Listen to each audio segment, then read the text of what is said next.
God aften og velkommen til Filatopia News.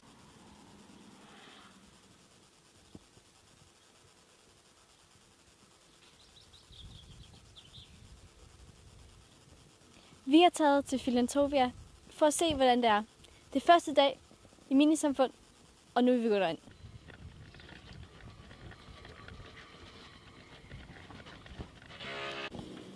Som I kan se, er de allerede godt i gang.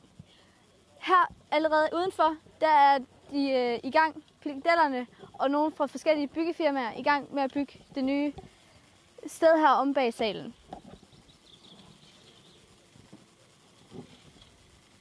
De er allerede godt i gang. Biksene er ved at være åbne. Der er slikbod, der er isbod, der er vaffelbod, der er masser af boder. Herinde ved siden af, der har vi banken, og nu vil vi gå derind for at interviewe nogle forskellige. Vi har her bankdirektøren Mathias. Hvordan går det? Jamen, jeg synes, det går udmærket. Har I haft nogle problemer eller noget? Vi har haft nogle problemer med nogen, der har givet sig selv løn 2 gange, og noget med nogle pedeller, som ikke havde fået nogle penge. Hvordan tog de så det?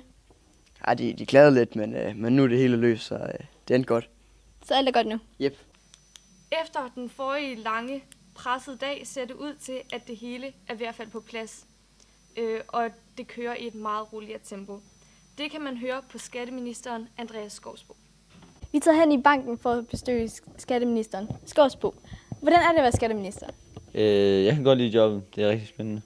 Hvad laver du så?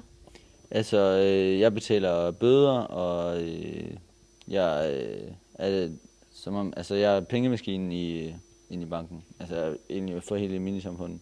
Har der så været nogle bøder indtil videre? Nej, det har der ikke været nu. Så hvad har du lavet sådan stille og roligt, eller hvad? Altså, i går aftes, der blev det sådan rimelig stresset. Ja, hvad skete der der? Altså, vi kom til at sende lønningerne til tirsdag, hvilket ikke er særlig godt, fordi så var der ikke nogen, der havde penge. Det var sådan til alle? Ja, men det er noget, vi så har fået fikset. Så det er bare stille og roligt?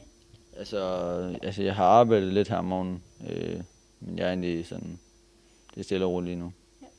Lige nu er der 19 uden arbejde i Filatopia. De tjener ca. 200 pro og har kun råd til 3 måltider om dagen. Livet er hårdt for en arbejdsløs.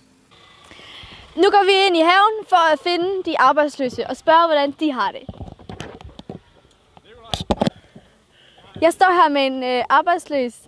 Jeg har smidt om, hvordan er det at være arbejdsløs? Det er lidt træls, fordi at man skal lave samfundstjeneste, og man får dårlig løn. Hvad er det så, I grund der laver? Vi er ved at rive i bedene, og vi rydder op efter murene, der er ved at bygge, og efter lærerne og sådan noget. Bare rydder op. Så det er faktisk hårdt arbejde? Ja, det er det. Og så får I ikke særlig mange penge for det? Nej. Så det er utroligt træls at være arbejdsløs? Ja. Og så kan man ikke gøre noget ved det, så arbejdsløs, det er ikke et godt arbejde.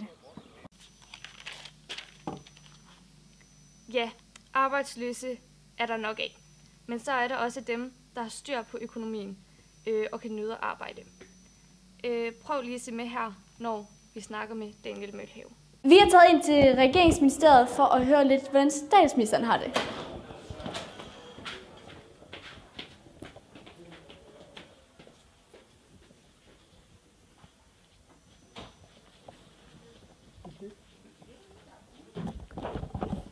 Nå, statsminister. Hvordan er det så at være statsminister? Det er helt fantastisk, det kan jeg love jer for. Hvad er det så, du laver? Jamen, i dag der startede vi med lige at have et startende møde med informationsudvalget. Men ellers har jeg bare været ude og bestille mad, og jeg har været ude og kigge på alle virksomhederne om. Det er så fedt bare at se minisamfundet gro på den måde. Hvordan er det at have alt på dine skuldre? Du er jo ligesom statsministeren. Det er jo ligesom dig, der styrer det hele. Jamen, jeg synes ikke, det er sådan, jeg ser det. Altså, jeg synes, det er en fed position at være i, men jeg ser det mere som om, at jeg er ligesom bare en brik i puslespillet. Så du er ligesom bare en del af noget. Du styrer ikke det hele, hva'? Ja. Hvad er det så, du skal lave og sådan? Jamen, jeg styrer møder, jeg skal give mange beskeder. Jeg er ligesom talsmand for regeringen. Det er rigtigt. Så det går bare 100%? 100%. Tak for det. Nogle mener, at statsministeren ikke laver noget. Men nu skal vi se, hvordan det ser ud, når nogen bogstaveligt talt ikke laver noget.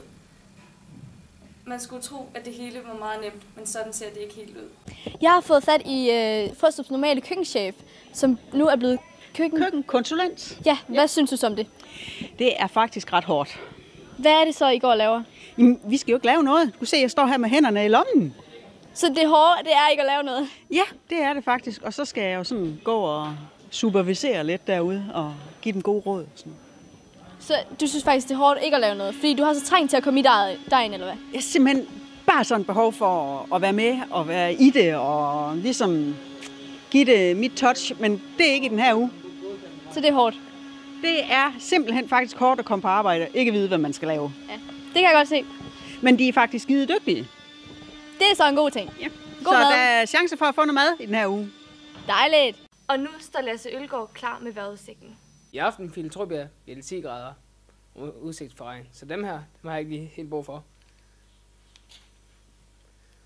Og i morgen, der ser vi frem til en dag med 8 grader og mulighed for regn. Det var alt for vejret. Farvel og tak for i dag.